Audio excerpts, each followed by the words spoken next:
Fala galera, beleza? Kalel aqui pra gente resolver mais uma questãozinha aí da prova de naturezas, beleza? Questão 129 do nono simulado autoral da plataforma SAD.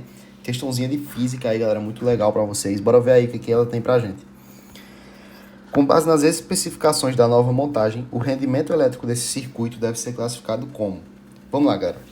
Em escola, o sistema de energia solar contava com um inversor que transformava a corrente contínua de 24 volts dos painéis em corrente alternada a 220 volts, operando com um rendimento de 85%. Ok. De tudo isso aqui, o que vai ser de fato importante é a gente entender que o rendimento anterior é 85%. Buscando evitar essa perda de 15% na conversão, o técnico propôs remover o inversor e alimentar a iluminação de uma sala diretamente em 24 volts, beleza, que já está aqui, ó, especificado no circuito. Para isso, utilizou uma fiação já existente, cujos cabos de transmissão e de volta possuem resistência de 1 ohm cada.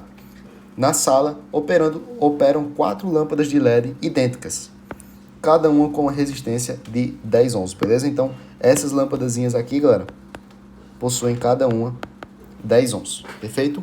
Esse uns aqui ficou meio feio, né? Esse símbolozinho de ohm. Pronto. O que a gente precisa, galera, entender para essa questão? A gente precisa entender, galera, o que significa rendimento. Rendimento a gente representa por esse Nzinho. A gente precisa compreender que é a potência real, né, galera? Pela potência ideal. No caso dessa questão, o que seria uma potência ideal, galera? Seria uma potência, galera, em que esses cabos aqui, eles não oferecessem uma resistência, em que a única resistência desse circuito fosse as lâmpadas, né? Então a gente precisa entender isso. No final, galera, a gente precisa ver como que vai ser em comparação ao circuito anterior. Ah, mas que circuito é esse? Ele não disse, galera. Mas ele só disse que o circuito anterior tinha rendimento de 85%. Logo, o que a gente precisa fazer é entender esse circuito e depois a gente compara. Beleza? Com esse 85%. Então, vamos lá. Para a gente calcular a potência ideal, a gente precisa calcular uma potência equivalente sem contar com esses cabos aqui. Beleza? Então, o que a gente vai fazer, galera? Vamos fazer aqui uma associação de resistores, né, galera? Só que nesse caso aqui os resistores são as lâmpadas. Olha só, a gente tem aqui lâmpadas em paralelo. Como tem a mesma resistência, quando a gente pega isso aqui e calcula a resistência equivalente, vai ser 5 ohms, né? Por quê? Porque 10 sobre 2 é 5, né? Já que as resistências são iguais. Aqui, né, se a gente pegar essa daqui e somar, né, porque aqui está em série, vai ser 15 ohms, né? Então, essa parte aqui, ó, a gente já matou. Eu vou até botar assim, ó, para vocês entenderem, ó. Essa parte aqui, galera, a gente simplificou em 15 ohms, beleza? Só que aí a gente tem que também tá em paralelo com esse L4. Então, a gente tem que também calcular aqui como é que fica em paralelo aqui. Vai ficar 15 e 10, né? Então, a gente vai usar produto pela soma. Lembrando, galera, que eu não estou aqui aprofundando o pré-requisito porque não é o intuito da resolução, ok? Isso aqui você já tem que ter uma noção de produto pela soma, que é o quê? Quando a gente tem dois resistores em paralelo, a gente pode calcular a resistência de um vezes a resistência de outro, para a gente calcular a resistência equivalente, sobre a soma, né, entre eles dois. Isso aqui a gente acha a resistência equivalente.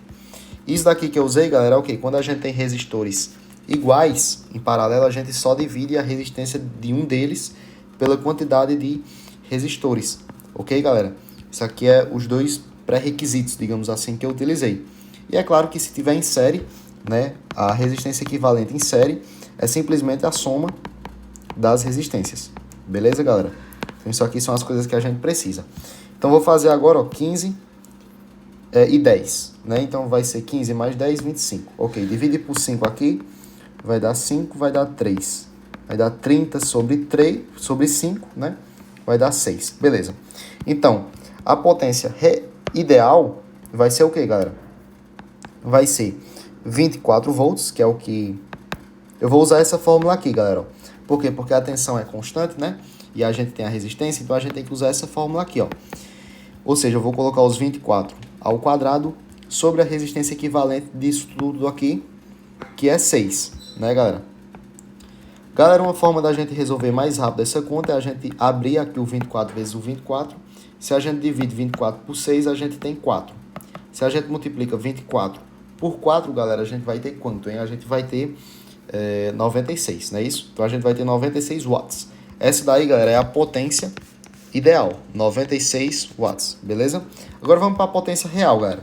E qual a diferença da potência real? Eu vou aproveitar, galera, que a gente já calculou, ó, esses 6 ohms aqui, né? Que é a resistência equivalente dessas lâmpadas.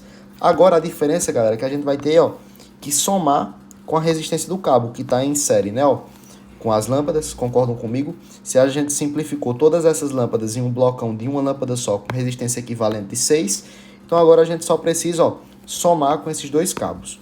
Logo, galera, a resistência equivalente da potência real vai ser 8 ohms. Perfeito, galera?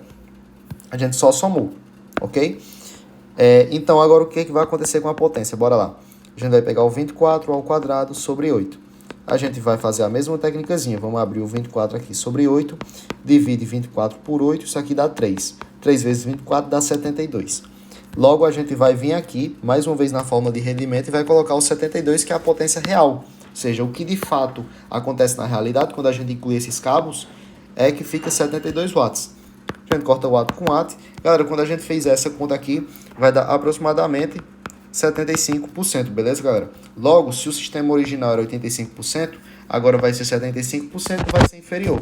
Então, a letra B é a correta. Ok, galera? Espero que você tenha entendido.